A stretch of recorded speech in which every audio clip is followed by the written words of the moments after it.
नाज़रीन, दौलतपुर सफ़न जे ख़ानगी स्कूल में साइंस जी आलमी ॾींहं जे हवाले सां साइंसी मेलो मुनक़िद कयो वियो, जंहिंमें शागिर्दनि साइंस ऐं सक़ाफ़त जे हवाले सां 72 स्टॉल लॻाया। रिपोर्ट करे रहियो आहे GM लाखो।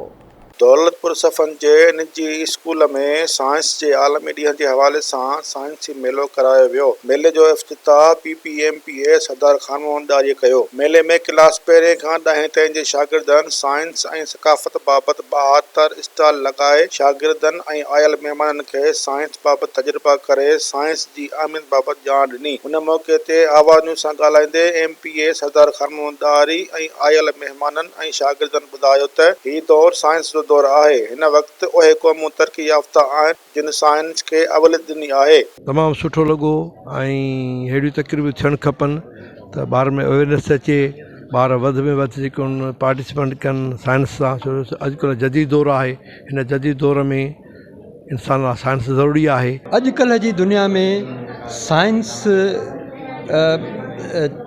खां सवाइ को बि मुल्क तरक़ी नथो करे सघे ऐं हाणे जेको आहे सो साइंस ते अॻे आङुरियूं खजंदियूं हुयूं। जेकॾहिं को माण्हू मुरविज जेका शइ आहे उन जे ख़िलाफ़ु का ॻाल्हि कंदो हो त उनखे पादर लॻंदा हुआ। हाणे हर माण्हू पंहिंजी प्रोडक्ट खे सेल करण जे लाइ साइंस जो इस्तेमालु थो करे। जेकॾहिं शइ साइंसी बुनियादनि ते तयारु थियल आहे त उहा विकामजंदी ऐं जेकॾहिं उहा साइंसी बुनियादनि ते नाहे त उहा कान विकामजंदी। दौलतपुर जे अंदरि हिकिड़ी तमामु वॾी जेको आहे सो इल्मी सरगर्मी कई आहे ऐं हिन सां गॾोगॾु ॿारनि में उहे सलाहियतूं उजागर कयूं आहिनि जंहिंसां उहे अॻिते हली करे पंहिंजी ज़िंदगी में सुठनि जेको आहे सो इहा साइंस जे जेके हवाले सां जेके किरदारु आहे उहो पंहिंजो अदा करे सघंदा। अहिड़ी एक्टिविटीज़ जो मक़सदु आहे ॿारनि जी हिकिड़ी नई सोच क्रिएट करणु।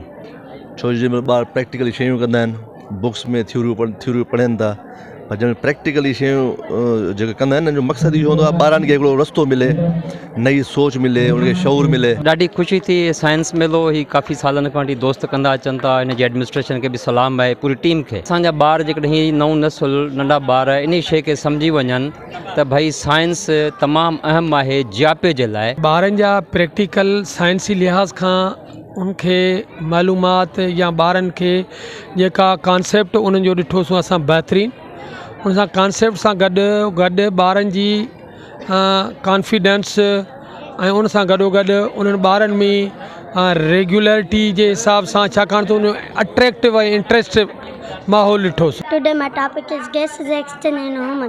असां तव्हांखे ॿुधाईंदा त गैस एक्सचेंज कीअं थिए। जीअं असां इंसान कार्बन डाइऑक्साइड ख़ारिज कंदा आहियूं ऐं ऑक्सीजन खणंदा आहियूं, ईअं ई ॿूटा कार्बन डाइऑक्साइड खणंदा आहिनि ऐं ऑक्सीजन ख़ारिज कंदा आहिनि। Today my topic is pinhole camera.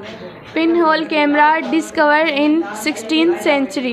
Pinhole camera is a simple camera without lens but with a tiny aperture so called pinhole. ही प्रोग्राम करण जो मक़सदु इहो आहे त न सिर्फ़ु साइंस पर ॿार जा ॿिया जेके मज़मून आहिनि, जेके पासा रहिजी था वञनि, जिथे असां फोकस नथा कयूं, असां उन्हनि ते बि कमु कयूं पिया त जीअं ॿारनि जी दिलचस्पी जी ख़बर पए ऐं ॿार जो रुझान जी ख़बर पए त हू कहिड़े तरफ़ वञे थो। प्रोग्राम जे आख़िर में शागिर्दनि में इनाम विरहाया विया। ज़रूरत उन ॻाल्हि जी आहे त हिन क़िस्म जा साइंसी मेला शहरनि सां गॾु ॻोठनि में बि कराया वञनि त जीअं शागिर्दनि में साइंसी शऊर अची सघे। GM लाखो, आवाज़ न्यूज़, दौलतपुर सफ़न।